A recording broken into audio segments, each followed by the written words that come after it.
नाशिक महानगरपालिकेच्या सार्वत्रिक निवडणुकीस अवघे 2 दिवस शिल्लक राहिले असून शहरातील राजकीय वातावरणाला वेग आलाय।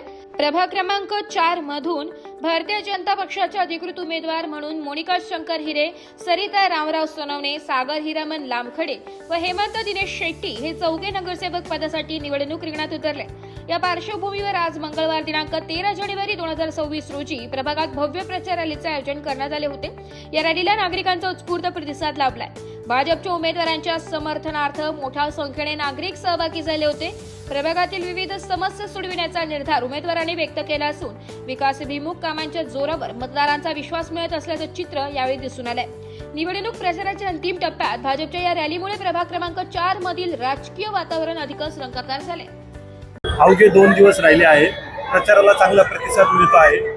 भव्य असं रॅलीचे आयोजन या ठिकाणी करण्यात आले आहे। काय सांगा? निश्चितच आज आम्ही भारतीय जनता पार्टीकडून 4 उमेदवार आज प्रचाराला सहभागी झालो आहे। प्रचाराचे 2 शेवटचे दिवस राहिले आहेत आणि आम्हाला खूप असा छान प्रतिसाद सगळ्या नागरिकांकडून भेटला आहे आणि मला निश्चित वाटतं आम्ही चौघही उमेदवार खूप मताधिक्याने निवडून येऊ, प्रभागाचा विकास करण्यासाठी सक्षमपणे पुढे जाऊ।